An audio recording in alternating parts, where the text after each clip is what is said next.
Let's see. Okay, Jason, that's a yes to the screen. Thank you. And then somebody has their phone unmuted, which is okay as long as they kind of watch the background noise. One thing that you guys have followed me for a while. I think a lot of people that are joining us have known me for a long time, and so that's good because I'm a goofball. And one of my goofy things is the worst case of ADD ever. So when I get a background noise, I literally lose my focus and can't talk. So you'll hear me say a lot, please mute, please mute, please mute. And I never mean to sound grumpy, but it's just a focus issue for me. Okay, so if you have any questions about anything that I'm covering, go ahead and type it in the chat box. If you'd rather not type, of course, unmute yourself, and when I take a breath, speak up. I promise I will get to all the questions. And if it's something you're just like dying, like I can't listen to another word until you answer my question, Dan, then just speak up, because I don't always look at the question boxes while I'm talking because of focus issues. All right, and I need to start off at just kind of, remembering 9/11 and what a horrible time that was, and pray for everybody, and thank God that that's behind us, and hopefully we never have anything like that again. This day always hits me really heavily, and in fact, I can remember it like I was yesterday. I was trading full time, and I'll never forget what the markets did that day. So luckily I had lots of stop losses, and you'll see as we go through the options trading that all of our positions always have a defined loss. And the other thing that you'll learn is I try, but it's not perfect, with every position that we have that bets the stock is going to go up, I try to bet on another stock that's going to go down. And as I learned happily on 9/11, although I wouldn't say I came out of it unscathed, but I have friends that were destroyed. And we came out of it pretty darn well with pretty minimal losses. And that's really where I learned to do a better job of weighting my holdings between bearish and bullish. And again, since you guys, a lot of you are new, I'll try to clarify every term that I throw out there. And I apologize because I know a lot of you know this stuff really easily. So I'm not trying to talk down anyone. I just don't want to talk above anyone that's totally new. So bullish means we hope it's going to go up. Bearish means we think it's going to go down. And so if we balance our portfolio, then if the market does crater, and it will, it won't matter, because half our positions are betting that it's going to go down anyway, and those positions will rock. The ones that we go up, some of them will actually make money, but a lot of them will go down. So we should end that horrible day when it comes pretty well even, and then we start making a lot of money, because that's when fear starts running into the market. And as Warren Buffett says, when everyone gets greedy, you should get fearful, and when everyone is fearful, you should get greedy. And so the fear in the market after 9/11 was pretty incredible, and it created some amazing opportunities for us. Okay, so that's that, and let's just kind of go through some of this stuff. Okay, so first of all, if you could have your brokerage accounts open by next week, of course that's not a hard and fast rule. That's just my ask, and I want you to make sure you make the most of each day that we have together here. And I'll talk about that in a minute. We're going to talk about how to set up the brokerage account. I'll go through some basic lingo, some of the philosophy on how I teach, some of the asks I have, for you, to make sure that this works well, and then some best practices. Okay? All right. So there are a lot of FAQs. I believe that Ashley sent them out. And speaking of Ashley, her email is ashley@option-addicts.com. She is my daughter, and she has my back pretty good. She cares about you guys as much as I do. She worries about you guys as much as I do, and she's relentless when it comes to finding me. So if you ever really need me and you can't get me, I don't think that happens. I'm pretty responsive. Go to Ashley, and Ashley will find me. I will say that she has a new baby, so from time to time she's doing mom stuff. But Rowan is now, Rowan just hit 5 months, so it's getting easier and easier for Ashley. So the FAQs were comprised by the first group, and the first group swelled to a size we never imagined. The hope was to keep it to 40, which I think this group, we did hit 40, and then we capped it off. but the first group was like 70, I think. And that's just because I felt bad telling people no. It was a lot of work because in the beginning you guys are going to have a ton of questions, and you should, and you're going to be nervous, and not that you should be, but it's normal to be. And so there's a lot more hand holding that I have to do in the first few weeks with you guys. So that's why we're trying to cap these groups at 40. By next month or 6 weeks from now, you'll know what the current group knows, and then you'll flop over to group 1 because you'll be at their level, I believe. Okay, so the FAQs were comprised by all of the questions I got from the 70 people. So there are a lot of questions, a lot of duplicate questions. Those are really valuable, so make sure you read those. I think they'll help you a lot. And then we have 2 separate Facebook pages. We have Option Addicts, which is actually a free page, but you have to be invited to join, or you have to ask to join. And the other is Paid Option Addicts. The slide says join both. Ashley wrote that, but really just Paid Option Addicts is all you need. And that's where every time I post a trade, every time I have information to share, knowledge, whatever, it goes there. And my vision for the future is that I see that group is going to become one of the most powerful trading forums in the country. I honestly believe that because you guys are going to get really smart. I've been trading my entire life, but if I do a good enough job in the months to come, you'll have basically drained my knowledge. Not drained it, I hope it replenishes. And you'll know so much, and we'll start really being able to help each other. So I see this possibility for a great forum, and that's all going to happen inside the Paid Option Addicts Facebook. So you have to ask to join, and then we will accept your invitation. Next is the Telegram app. I don't know if you've seen or used Telegram. I never had, but gosh, I love it. Ashley found it. We needed a central way to communicate with everybody, and that's it.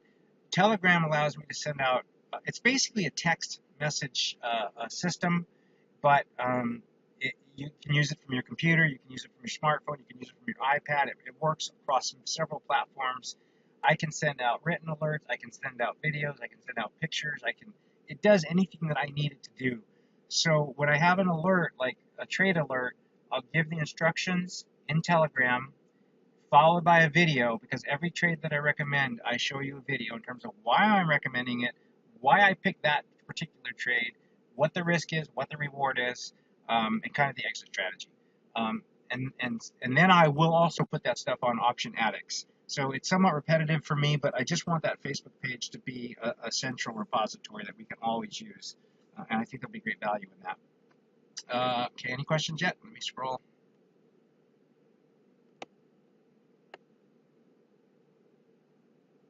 Okay, no questions yet. And then if you haven't watched the YouTube videos on the Option Addicts channel, I think that they're helpful. I mean, I'm told by a lot of people that they really got up to speed quickly by watching those videos. I made them myself. I made them in real time, typically while I was trading. I explained the logic behind the trading. I explained a lot of the terminology, etc. And I do think that will help jumpstart you. If you're like me, I have a hard time sitting through a whole bunch of YouTube videos. Some people just eat it up.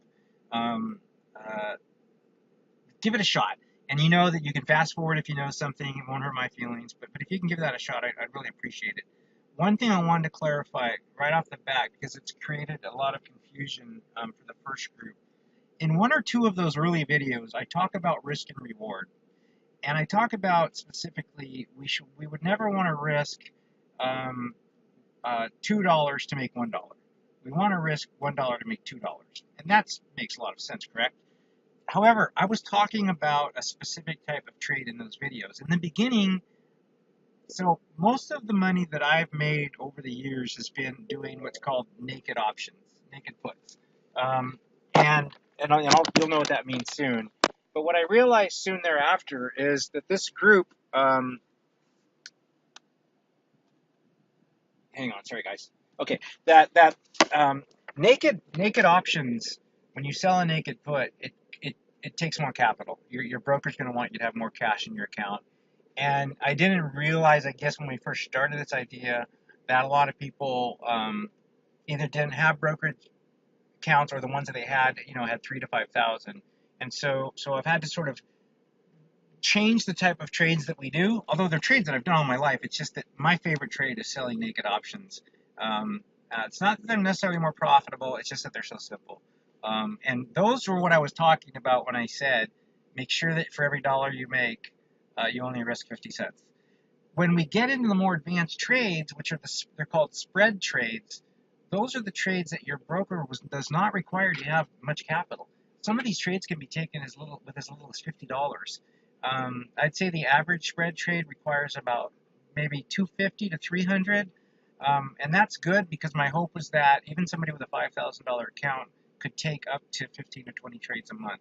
We won't always trade that much, but for you guys to maximize the dollars from this program you're doing, the more trades we take, the better, obviously. But we never force trades.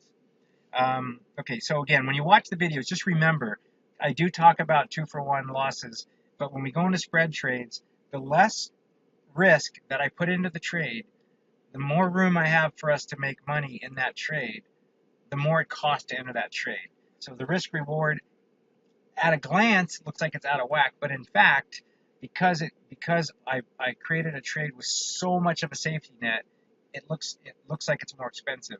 But the fact is, it's a safer trade, and I'll explain that more later. When you open up your brokerage accounts, oh, by the way, there's a lot of helpful information on this topic in the FAQs.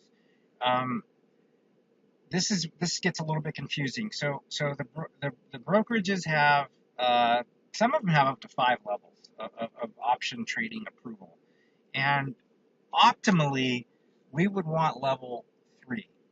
Now, level 3 means you can trade naked options, you can do some of the more what Wall Street would consider risky trades. And so they want to know that you know what you're doing.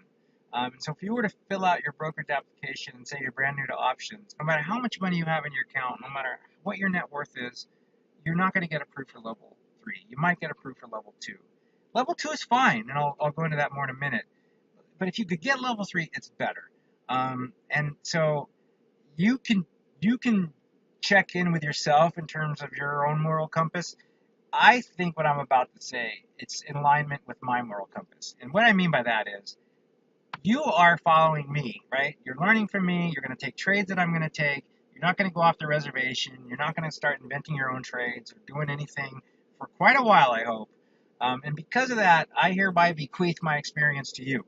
So as long as you're following me, I feel like it's okay for you to say that you have experience because you're following an experienced guy. That's up to you, but I can tell you if you wanted to get level 3, you'd probably want to say you have at least 5 years of options experience and that you do 30 to 40 trades a year and that your average trade is about $2,000. So let me say that again.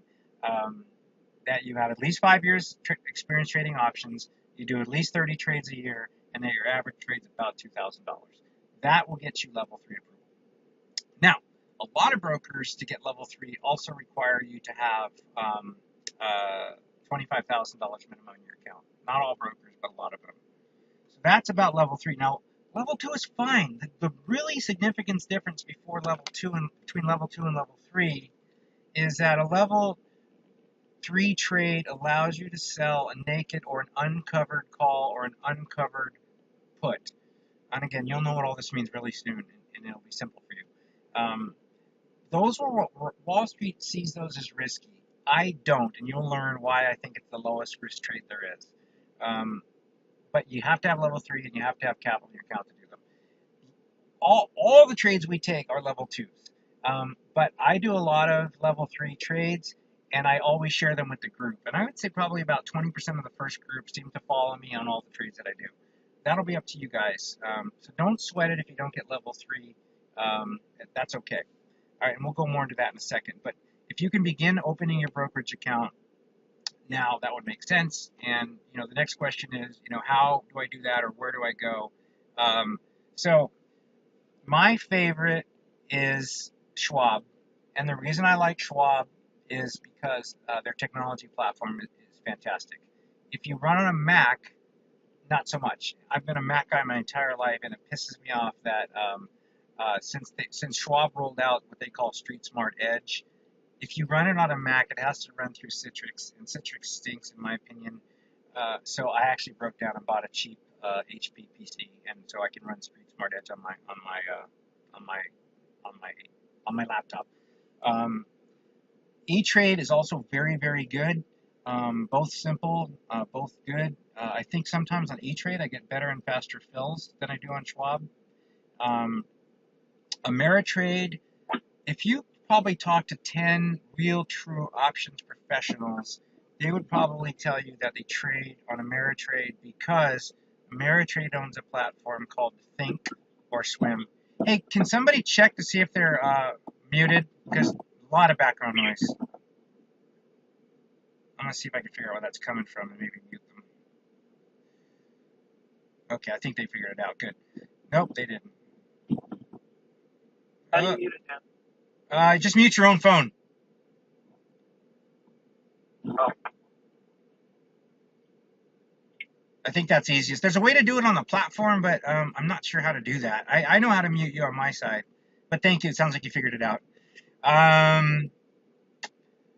Okay, so somebody just said they already got level 3 approval. Good job. With Schwab, that's awesome. Oh, but your point is you have it with a $20,000 account. Okay, well that's good, but when you go to take that level 3 trade, they're going to require you to put up too much margin because you don't have 25,000. Another thing about when you apply for your account, and Craig, I know you already got yours, go back in and make sure that you applied for the margin aspect. Now, margin for options is just different than margin because margin has a bad connotation. It means you're really borrowing all the money to make the trades, and that's okay. You have good leverage. But margin with options is just a little bit different. It just requires you to have a little bit less in your account to trade. So make sure you get the margin approval. And Craig, I think because you don't have 25 in that account, I think they might just require you to hold back more on every trade, which is really counterintuitive to me. I have promised, and I have not made that promise come true yet, but I will, that I would get onto Ameritrade Thinkorswim platform. Right now I have like 4 different brokerage accounts, and it gets really confusing because I keep opening other accounts for people so I can learn their platform. I've kind of learned Ameritrade Thinkorswim a lot just by all the members that I have that are on it, but I do need to get on it. Many traders like Thinkorswim. For now, we're not going to shop commission rates. All of the main E-Trade, Ameritrade, Schwab, they're way too expensive.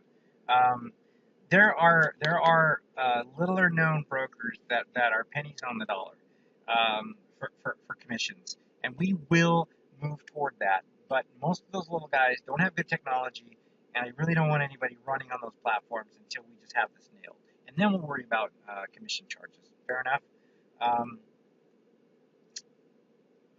What does step 2 and step 3 mean? I don't know. Ashley wrote the slides. Okay, so you may be asked a series of qualifying questions in order to be granted level 3. Suggested answers to these questions are in the FAQs, but I've already given you those answers. And it's not like you have to have a phone call and get interviewed and you're going to pass or fail. They're just questions. At least that's how Schwab does it. At E-Trade too. You just go online. It takes you maybe 10 minutes to fill out the account. The longest process of it all is moving the money from your bank into your brokerage account. That's the longest part. One other thing on that subject is a lot of people are delighted to know that you can trade your IRA or your 401k. I'd say 75% of the brokers allow this as long as you only do level 2 trades. And like I said, probably 95% of our trades are level 2. So if you have IRAs and you want to deploy more capital instead of having to sit on the sideline, that's not a bad approach. One more thing, just before I move on to the next slide, that I feel probably one of the greatest values that I've been able to add to people is people that are holding stocks, whether they're holding them personally in their IRA or in their 401k. I can teach you how to sell call options against the stock you're holding and just sitting on. I have one member that's now making $2,500 a month because he owns 10,000 shares of a fairly low price stock. It's like a $12 stock. But by selling call options against those stocks, he's making $2,500 a month off those call options. You won't be able to do that every month. Some months it might be less, some months it might be more. But keep that in mind. If you're holding any stocks, more than 100 shares of anything, just has to be 100, I can show you how to make money while you're sitting on that stock. And as far as I'm concerned, it's risk-free. The biggest risk is when you sell a call option, you're giving somebody the right to buy the stock from you at a cheaper price in the future, but the stock first has to go up to a certain level. So let's say you own a stock worth 10 and you sell a call option at 12. If the stock goes to 13, the guy that bought that option from you could say, give me those shares at 12 bucks. Most people, if they're sitting on a $10 stock and I tell them, hey, you might have to get these shares called away from you, but you'll make a quick $2 profit, they're okay with that. Fine, I'll buy some more if I want. More about that later, but just want you guys to be thinking about that. All right, next slide. All right, so we kind of started touching on this. These are some very, very, very basic information, and you will get much more through the YouTube videos and through the Facebook videos and all that stuff. But these are the main terms you're going to hear me talk about when I'm telling you to when I'm suggesting that you take a position. So number one, a call.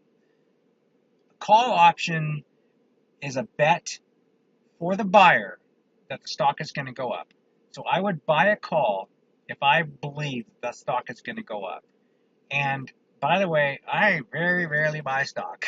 If I think a stock is going to go up, I buy the call, not the stock, because I can buy the call for maybe 20 cents on the dollar and get the same benefit when it goes up. You'll learn more about that. You'll be excited to learn about that.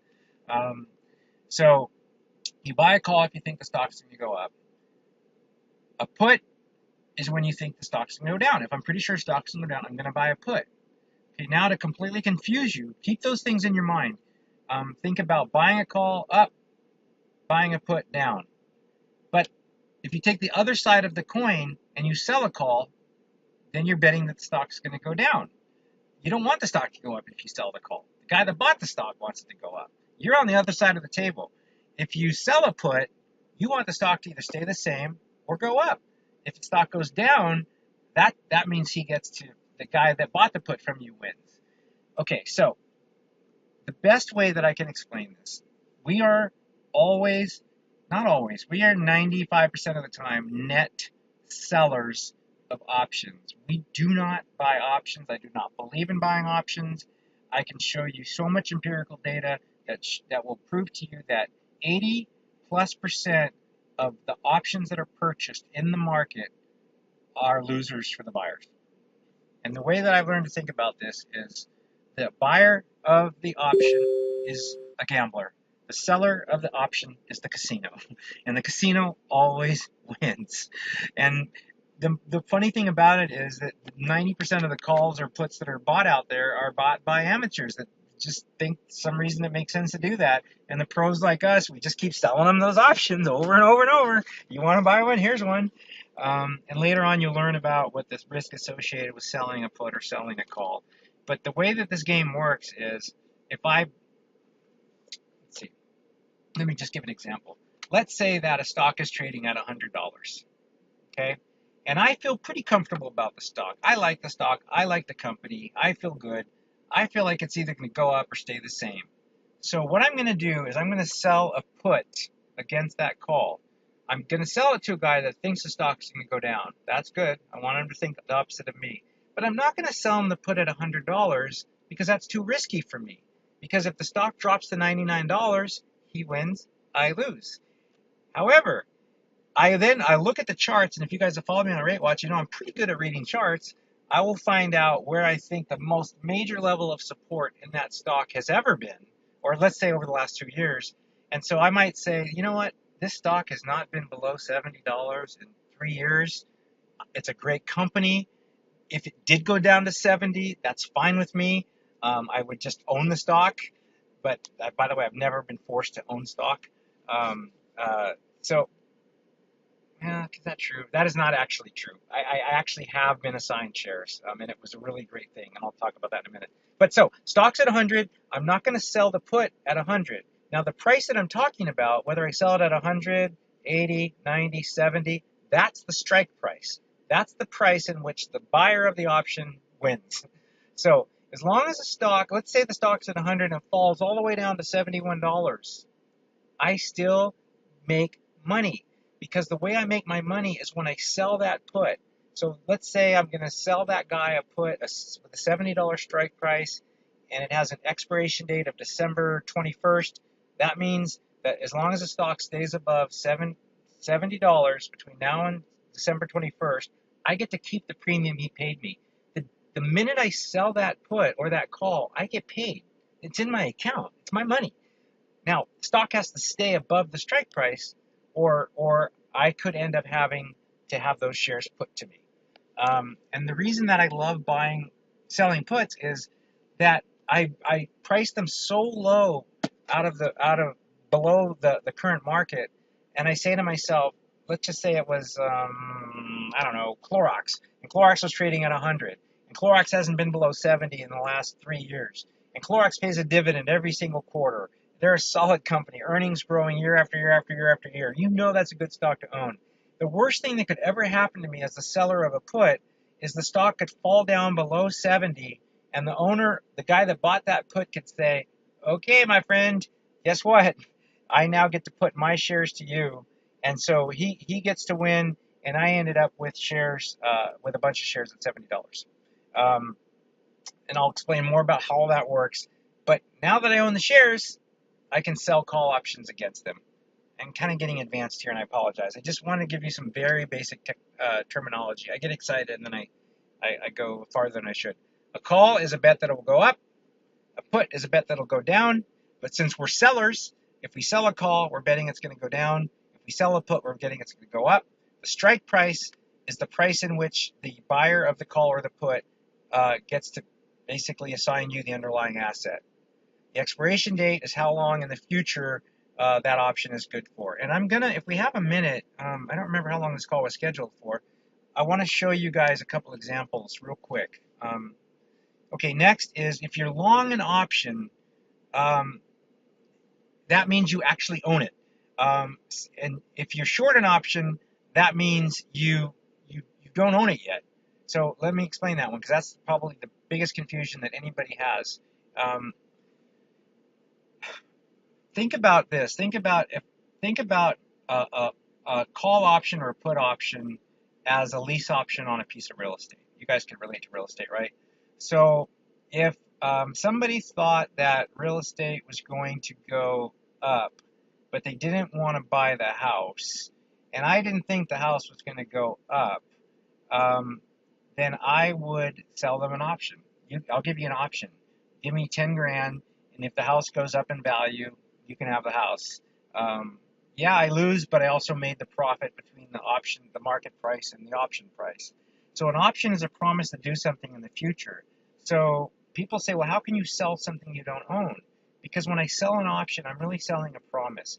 If I'm selling you a call, I'm promising you that you get to get shares from me at a discounted price in the future if the stock goes up. If I'm selling you a put, then you get to give me shares at a price well under market value because I promised that you could. I'm not selling shares when I'm short a put or a call. I'm selling a promise. And that's how that works. So think about being short. I don't own it. If I do have to go cover that position, I have to buy it to close it. The YouTube videos will do a better job than I'm doing right here because I don't have my visuals. And the premium is simply the price that we get paid when we sell an option. I'm going to finish these slides, and then if you guys have time, I'm just going to open up a couple things real quick, and I think I can show you this much better. Now, most of the trades that we do, we buy a put and we sell a put. Those are called spread trades. Those are trades that you never, ever, ever. Well, again, there are certain situations where it could happen. Very rare. But let's just say for the most part, when you buy one option and sell the same option, they're at slightly different prices. That's a spread trade. And what's happened is you can't own the shares, and you've locked in your profit or your loss. The shares will not get assigned to you. That's what we do. We do almost all spread trades. Those are easier on your account. You don't need a level 3, and you don't need a lot of capital to do them. Okay, my philosophies. So the two things that kill traders, and I've seen a lot of traders die, greed and fear. And I'm always going to be talking to you about the avoidance of fear and greed. And the best way, I'm going to say the only way that I've ever learned how to teach this is by having people go really, really slow. What happens is you're training your mind to get used to these numbers. And if you started off paper trading, That is the best thing you can do. I can't get very many people to paper trade. So what I'm going to ask of you is that you trade only one contract at a time. Now, I bet you 15 to 20% of my first group did not listen to me, and it seems that almost every one of the guys that traded multiple contracts, when I asked them to trade one, they got themselves in some pretty big trouble. Not because of the position, but because they made a mistake when they placed the order. It's just Murphy's Law. And the guys that bought one contract seem to get it right every time. So, but I believe when somebody's clicking that 5 contract or 10 contract button, fear is crept in. Fear, we magnetize fear. We'll always move towards our fear. And I believe they made mistakes because of their fear. That's my personal philosophy. So that's why I'm begging you to trade one contract at a time. And what happens is, and this is what happened back in the early 80s when I was on Wall Street. I don't even remember how long they made me paper trade, but it got to the point where I wanted to shoot myself. Because what happens is, on Wall Street, you're trading millions and millions and millions of dollars a day. And can you imagine? I mean, just the amount of fear where a bad trade, you lose hundreds of thousands, if not millions of dollars. I don't know anybody that wouldn't choke in that position. So what happens is you've paper traded for so long, they're just numbers on a screen, and you disassociate yourself from the actual trade and from the result. That's the only way you make good decisions as a trader. Now you think, well, why do I have to worry about that? Because I'm going to be following you, Dan. Because fear will cause you to not follow me. Greed will cause you to not follow me. You'll hang on to a trade longer than I tell you to because you think you could get another couple bucks out of it. You'll avoid a trade because fear keeps you out of it, and that's probably the trade that you should have taken. Or you jump out when I tell you to stay in it. Guys, give this trade time. Let it mature. Time is our friend. People see a certain loss and they bail. So that's less likely to happen if you trade one contract. I know I beat that dead horse, but please, please, please. This is all a mind game. I bet you there's more books written on the philosophy, the psychology of trading than there is about actual trading. And I probably read a dozen of them. So train your mind to make good decisions by starting small. Make this so simple that it's ridiculous. And then we don't go from one contract to 5, we go from 1 to 2. And then we digest trading 2 contracts, and then 3. I want this to be, I call this the universal piggy bank. And when you get that confident and you get that knowledge, it really is. You'll know you can tap in and make money when you want to make money. It's not the norm, though, guys. The norm is that a lot of people fail at this because of fear and greed. Okay, I think we killed that point pretty good, didn't we? Yeah, okay, good. Okay, so fear favors I ask of you. And the second point might be snotty, and it's not intended at all, and I'll elaborate. So number 1, I think we talked about that, start slow. Number 2,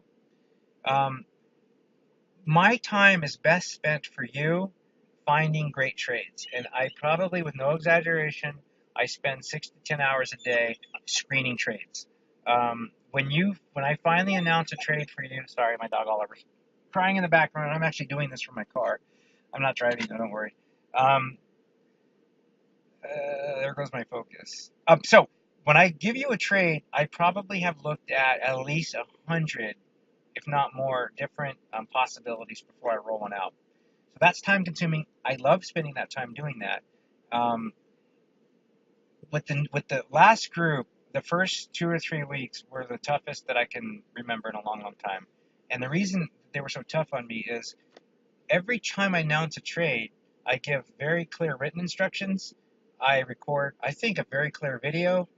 And look, I was a loan officer most of my life, half my life, and I manage loan officers the other half. It's in my DNA. That's all I've done since I'm 19 years old. We have ADD.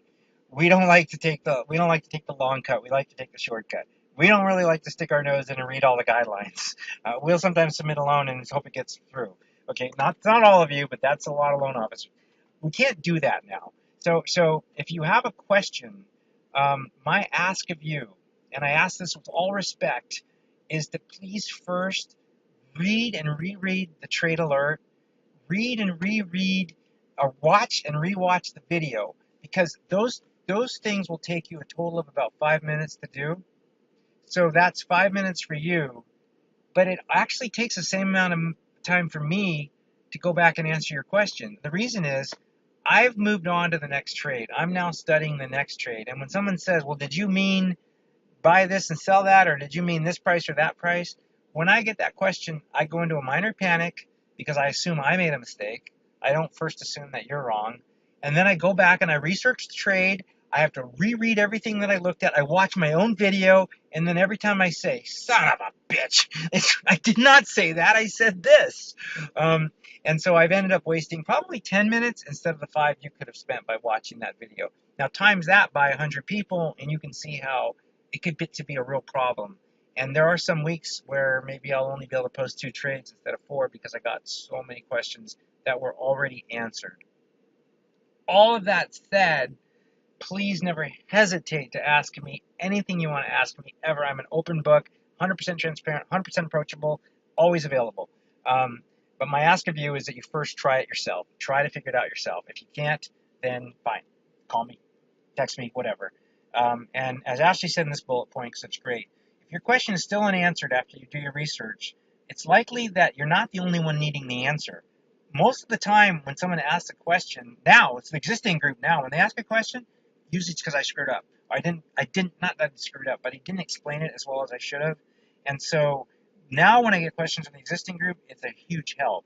And I'll go back and I'll clarify it. So what Ashley's saying here is post the question on the Paid Option Addicts Facebook page and tag me, because I'll see it, and that way everyone can benefit from the answer. Another cool thing about the Facebook group is people are starting to help each other. If I don't get back to them fast enough, they'll say, no, Dan said this, he didn't say that. So please remember to use that Facebook page as well. I'm going to quickly scan for questions. Brad, so the account we choose doesn't affect the way you are recommending us to trade. I'm not sure I understand, Brad. Do you mean level of account or the brokerage or what? If you can just kind of clarify that question for me. Let's see. Kelly, I got level 3 trade for 5K balance. Kelly, that's awesome, but make sure that you can still trade level 3 without a huge hit to your account, because again, I think some of them have a $25,000 minimum, or they won't give you the full margin. So just call your broker and don't be afraid of them. My first group was always like, oh, wait, but what if they know I don't know what I'm doing? They're going to take away my level 3. No, they won't. You just say I'm new to E-Trade. And by the way, I haven't really tracked these margin requirements. What is the actual requirement for level 3? Do I have enough capital in the account or need more capital? And they'll tell you. And in a minute, I'll cover the difference, the capital requirements of a level 3 trade. Okay, let's see. Clint says he's fully approved of the Ameritrade. That's awesome. Clint, make sure that you download the Think or Swim platform. Jeff, I have a margin account on my Schwab brokerage. Do I need to ask for options margin? I think you might. But just send them a note and say, I'm going to trade options. Can you make sure I have the right margin approval for options? They're really, really helpful, all these brokerages. Christian's asking me what's my opinion of Ally's bank platform. I've never seen it. I don't know. If you want, we can do a desktop sharing together if you already approve with them, and I can look at their platform for you. Okay, Brad, you meant brokerage account. No, all the brokers, as long as a broker is an options broker, and I don't know many of them that are not, it doesn't matter where you go. You'll be able to do the same trades as I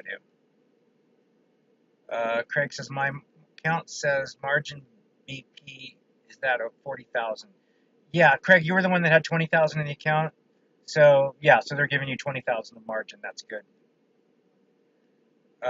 Somebody's saying we are looking for the channel in Telegram. Greg. I'm not sure what you mean by that, Greg. Sorry. Oh, and Brooks is saying I can't find Option Addicts on Telegram. Let's see. How are people doing that? You know what? Maybe Ashley has to invite you. Let's see. Let me go back for a second.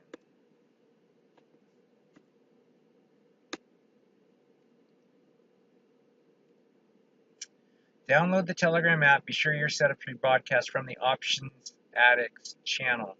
Try putting in @Option Addicts, the @ and see what that pops up.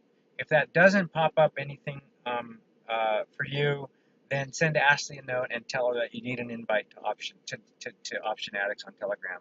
I don't think you do. I think you can request it. But you tried it, Brooks? Okay. So yeah, I think then Ashley will have to invite you. Reply to the message and Ashley will invite you. Okay. Oh, Madison or Clint, thanks. Yeah. So just reply to Ashley on that email, and she'll send you the invitation. Sorry about that confusion. Okay, where was I? Oh yeah, and you guys got this already. So try to mute yourself as soon as you jump on the call. That helps me a lot. Okay, best practices. If you can get to know your trading platform before we really get started, that's helpful to me. Um, there's a lot of there's a lot of benefit for you going to your broker and asking your broker to train you on their platform. It's more efficient for them to do it than for me. That's not me being lazy. That's again me trying to have time trading for you guys and not teaching everybody a bunch of different platforms. Um, and I've had people tell me like think or swim. They were so confused, and I helped them where I could. And then like 3 days later, I get an email saying, Dan, I asked Ameritrade to walk me through think or swim, and it was life changing. So the brokers want your business. They want you to trade lots of options. They want you to understand their platforms. Don't be shy about asking the broker to show you how to use their platforms. YouTube is another great resource. You can YouTube best ways to use Thinkorswim, best ways to use Street Smart Edge. There's probably a video on anything you can imagine. And again, if you're still lost, come to me. Let's see, we talked about the paper trading. Okay, third bullet. If you can't take a trade within a reasonable amount of time, so typically what I'll do is I'll put out an alert and I'll tell you what the price you should enter at, and but we rarely do market orders, and you'll learn why soon. But typically, if that trade's not filled in a couple of days, um, uh,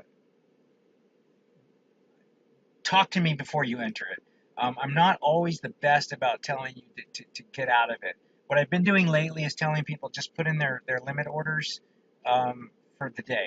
Let's not do good to cancel. I used to tell everybody to do them good to cancel, but the options that I'm selecting are so specialized that if the market moves a certain way, it might require a redesign of the option. So, but if for some reason I told you to do it good to cancel, or if you came in late. In fact, let's make that kind of an understanding.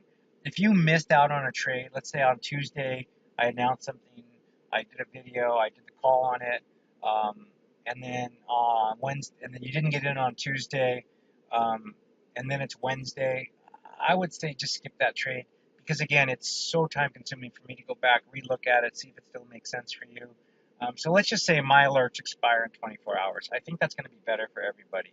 And don't ever, because trigger that gets the button that gets triggered here is the greed. When you feel like, oh my god, I missed one of Dan's trades. Oh my god, this is probably the best trade ever. Don't ever feel that way. These trades keep coming like a train. There's one coming. There's one coming. And I always tell myself, I tell people, think about it this way. You probably missed the one you should have missed.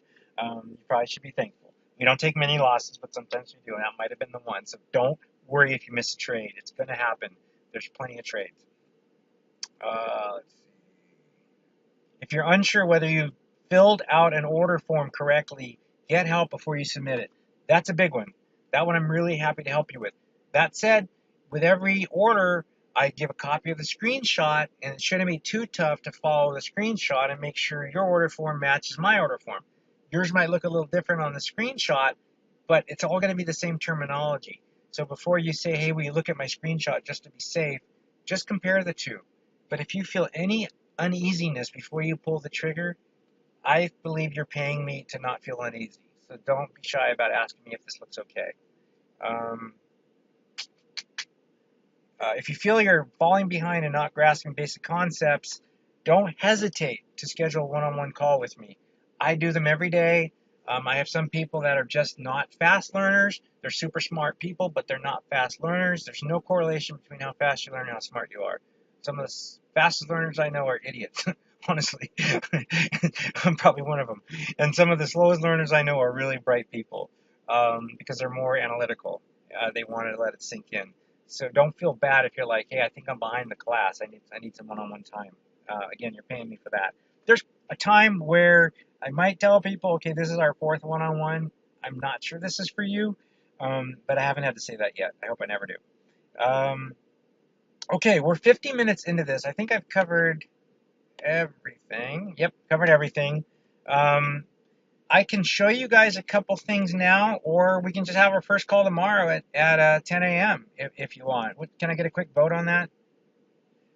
And by the way, while you guys are thinking about that, I like to consider Tuesdays and Thursdays are more or less considered the live trading days. Those are the days that I'll always work really hard to have a trade ready for you. I won't force it, so it doesn't always happen. And then I like to consider Wednesdays and Fridays review, makeup sessions. So if you missed the trade on a Tuesday, on Wednesday, I will talk about that trade again, and that's when I will also say, I think this trade still looks good. But it's also a good time for Q&A, general discussion, position reviews, all that stuff. So generally speaking, Tuesdays and Thursdays are for new stuff, new trades, and Wednesdays and Fridays are review of current positions and explanation of the day before's trades. Okay, let's see here. Today, please do not available in AM. Okay, Brad. Also, not everything, because sometimes I forget, but for the most part, everything that I do is recorded. So anytime you miss something, it's going to be right up on the Facebook page, and I also announce on Telegram that I just posted on Facebook. So you'll always be able to get information when you can't join it. But hey, if you guys have some time, I've got a few more minutes, so let me just jump in and show you a couple things. Let's see, how do I get out of this? Okay. Let's start here. Gotta log in real quick.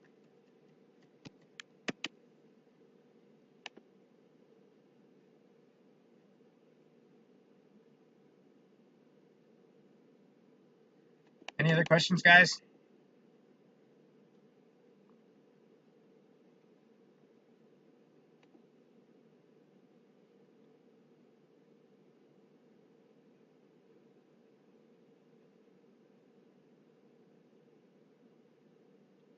I'm just opening up my Schwab platform. There's a lot of windows that open. Wow. Sorry, guys. Forget how long this takes. I'm normally up on it all day long.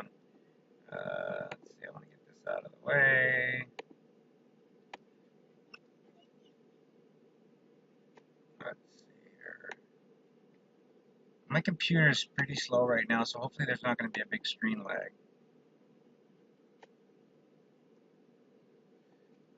Alright. Here's a good one. Okay, so this is a trade that I recommended. I actually didn't officially recommend it today. This is a trade that I'm considering to recommend. There's a couple things that I want to show you. One is why do I like this trade? So this one's a little bit, it's not questionable actually. I don't want to go into too much, but just real briefly, my primary signals are, it might be hard to see, but let me see if I can blow this up. Let's go here. Okay, so I use the 5-day and the 9-day simple moving average. Somebody's not muted. And so that's this red line here, and when it crosses the blue line, that's number one element of my buy signal. The next element is, this is called the MACD. I call this the shark. I want to make sure the shark, that's his fin, has come out of the water. When he goes underwater, stock's falling. You can see the red line crossed. If you follow this line here, the red line crossed the blue line. The shark went underwater. And you can see here, before all that happened, money started flowing out of the stock. So my first wake-up call here was the stock was weakening. Then just some 2 days later, the lines crossed, and it crossed on pretty big volume, and the shark went underwater. So that was a sell signal. Now we have the shark out of the water. We have the stock strengthening. We have money flowing in, slightly gradual. And we have the 5-day and the 9-day have crossed. There's more to it, but that's a basic buy signal. Now, the next thing that I want to do is I want to craft a trade where we don't have to take too much risk. And the way we do that is, so we're going to bet this thing's going to go up, okay? But it might go down. So just, you followed me on Rate Watch a long time probably. So I'm going to guess you would look here and you would say, this is a really good support level right here. $78. If this stock fell to 78, that would be a big fall. It would have to fall through 80, which is support level number 1, and then 78. And then the next stop is 75. So I'm going to first try to craft a trade that even if the stock falls all the way to $78, we still make money. I'm betting that it goes up, but it can still go down $4 and we still make money. And that's all done here by creating a spread trade. And so we're usually selling an option and we're buying an option. And right here, this tells me if I did this trade right now, it sure looks good. You're risking only $36 and you could make $64. And again, this is one contract. We're going to start off that way. Later on, you might trade 10 or 20 contracts. That's up to you. But I want you starting off with one because it's going to be simple and it's not going to be scary. Now, the reason that I probably wouldn't take this trade is because it breaks even at 82.64. So if I go all the way up here, you can see I have no room. I mean, it was lower than that yesterday. There's a very good chance that the stock is going to close below that number. However, in this particular case, so what we know now is this is the strike price. We'd be selling a put at $82 strike price. We'd be buying one at $83, and the most you could lose is the difference between the two strike prices. So the most you could lose here would be $1, but also you're paying 36 cents up front. So this actually becomes the max loss. Sorry, the most you can win here, this is a debit trade, is the difference between the two, which is $1, minus to enter this trade, it costs us 36 cents a share, $36. That's what it costs us to enter. That's also our max loss. That's also all your broker required to have in your account. Now, that just means between now and September 14th, I think that's this coming, is that this week? Yeah, Friday. So if the stock stayed above 82.64 between now and Friday, we'd make $64. It's probably not a horrible trade, but it's not necessarily my style every once in a while. So what I'm going to do is I'm going to go further out. Probably like right now, I like doing November contracts, and I want to get my break even down.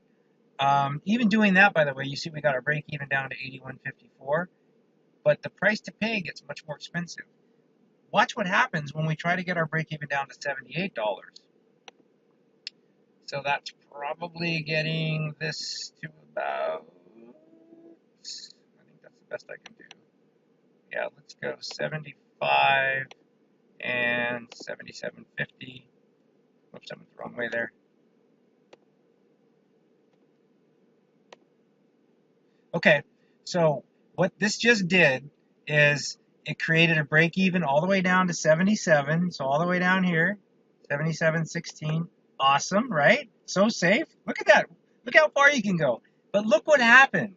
While I made it safer, it looks more risky now. But the odds of the trade got so much better. And I'll show you what I mean there. And this is a lot, guys. I don't really expect very much of this to stick right now. So if I move this little doohickey to my break-even point of 77.16, that's right here, right there, and I move this all the way up, what this tells you is this trade has an 86.5% probability of succeeding. Now, what the computer doesn't know is the quality of this buy signal and how strong this buy signal is. This is pure math. This is pure probability on math. But all that said, I don't know that I really always love to, take a $34 gain on a $216 possible loss. And so that's when I'll start playing around with it. Maybe I'll try to take the break even down a little bit. Maybe I'll have to spread them a little bit wider. This already looks a little bit better. I got the break even to 79, but now I can make 100. So I'm risking 400. I can make 100. And the way your ROI is calculated in options is this really becomes your investment, and this is your gain. And so if you made $92 on a $400 investment, that's about a 25% ROI. That's pretty good money. And by the way, we're never in these, very rarely are we in these till expiration. Usually this option is going to move in our direction within the first week or two, and usually within 3 to 4 weeks we get out. We won't get out for 92 unless we hold it till expiration. But what this means is as long as the stock stayed above $79, the between now and November, we make the $92. But probably what happens is in the next 3 to 4 weeks, this thing tops up, it starts coming down a little bit, and then I see an opportunity where we can take out $55 or $60, and that's when we jump. So that's what that looks like. The other thing I talked about is a naked option. So this is a spread trade. This has a very defined risk. You know the max loss, you know the max gain. No matter what anything ever happened, things go to hell, and that's the most you could lose. I don't think I've ever taken a max loss because there's a million other things you do before that happens. There's something called rolling the trade. So let's say as we got into mid-October, this position was down a couple $100, and we're like, my gosh, how has the stock not gone up yet? It's just been stuck down here forever. We got a buy signal. We roll the option forward into December, maybe at a slightly higher stock price, and we basically move the current loss over into a new trade, and then that trade makes money. So that's kind of how that works. Now, a naked option, quite simply, is if I get rid of this side of the trade. Okay, there we go. Oh, I want to make sure my computer's not lagging. I'm looking at questions real quick, guys. Okay. Brad, if you're trading such low money, why do you recommend a minimum 5K? Well, because we usually don't trade that low of money. That was just one example. I just showed you another one that takes $400. And so that means you could only do 12 of those trades a month if you're in them for a month. So, yeah, I'm not thrilled if people have less than 5. I do have a couple people in the original group that have 3,000, but I'm not positive it's going to be worth it for you guys. If you have 3, talk to me about it, and we'll figure it out. The 2 guys that have 3 currently, I think one guy even has 2. He seems happy. He's been able to take every trade we take. Frankly, it just puts a little more work in it for me because I always have to consider the dollar investment of each trade, and we don't want to be limited on trades. Like I jumped in one yesterday. I told the group this is optional if you want it. It's more of a big league trade. It was on Apple, and max gain is $375. Max loss was $1,100. I don't look at the max loss. I look at $375 gain against $1,100 investment as a 35% ROI. That trade in 24 hours is up $120. So again, as you get bigger trades, you get the bigger rewards. But that trade, if you only had 3,000 in your account, you can only do 3 of those a month. The other thing is on that question, Brad, is my rule of thumb is as follows: if you have 10,000 or less, you don't ever want to put more than 10% into any trade. 5 is really way more preferable. When you have more than 10,000, let's say 10 to 50, you don't want to put more than 5% into any trade. And when you have 50 to 100 or 200, I'm to the point now where I very rarely put in more than 1 or 2% of my account into a trade. That's how you stay alive for a long time. So smaller accounts just have a little more risk because they have to put bigger percentages of their portfolio into a trade. However, on average, you should make 10.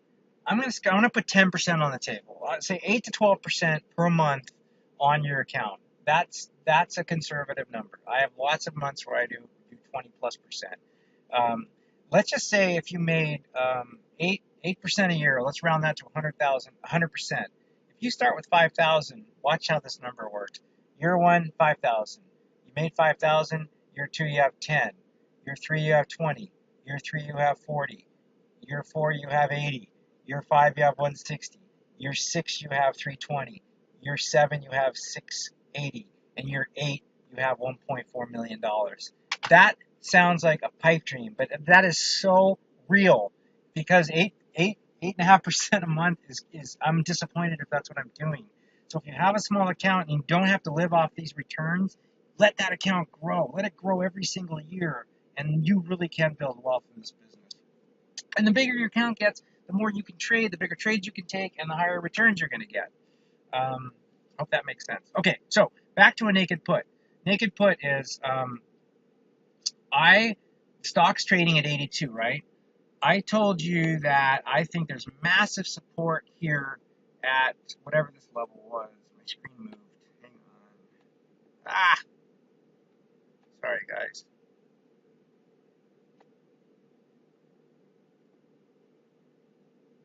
can I move this thing? Okay, there we go. All right. So I told you that there's massive support, all the way along down to 75.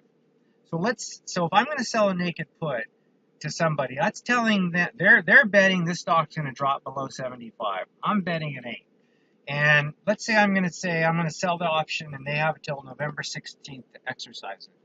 So that means that the stock drops below 75 between now and November 16th. They can make me buy their shares. But I'm probably going to sell the naked put all the way down here at 72, maybe 70, because I'm going to be extra safe since it's naked. So let's watch what happens. So here, what you see here is if I sell a naked put at $80, I can get paid $1.43 a share. So each contract is 100 shares. So I can make $143 on one contract. I usually do 10. So I could sell 10 contracts, get $1,400 in my bank on my account right now, and I get to keep it as long as the stock stays above 80. That's not a smart bet on my behalf. So let's watch this number as I go down in strike price. As I get further from the money, I'm going to get paid less because I'm taking less risk. At $75, now I'm making 50 cents. 50 at 75 is not a bad bet. Now watch what happens if I let the guy have a longer time to expire. If I go out to January, it goes to 91 cents.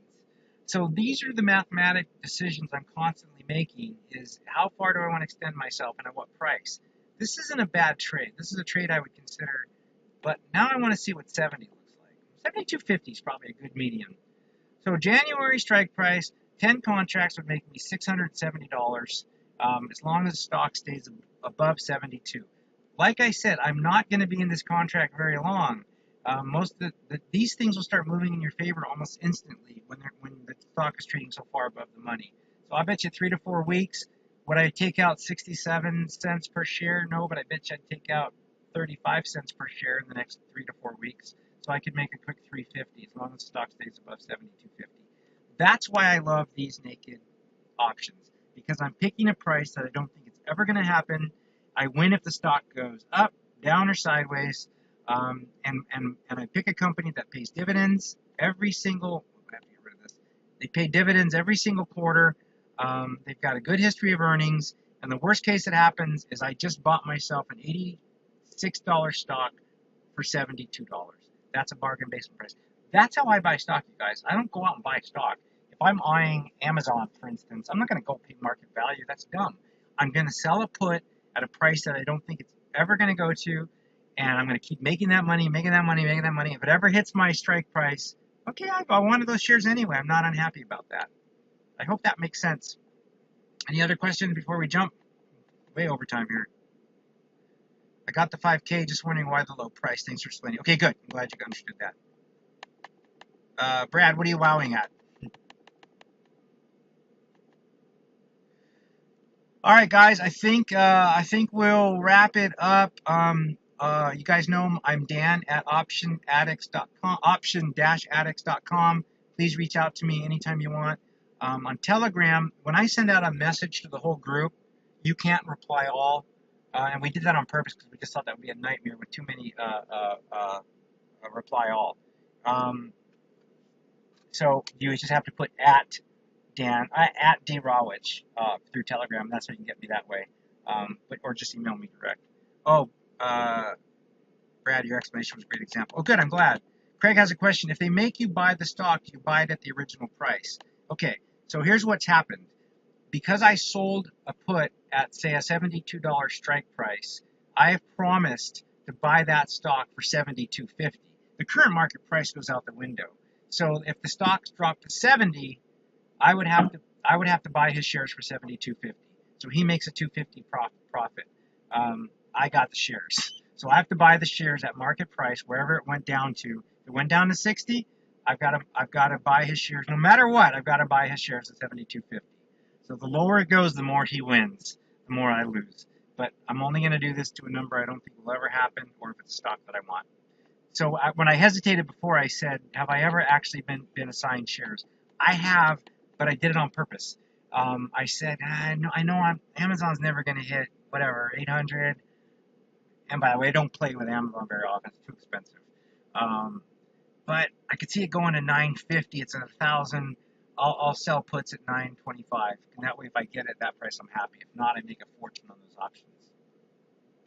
So hopefully this was helpful, guys. I'm going to jump. This is recorded if you want to go back and listen to it. And looking forward to working with you. I think you're going to have a lot of fun. I think you're going to learn a lot. And hopefully make a lot of money once you're up and confident. Thanks, guys. Take care. Bye. You're okay, buddy.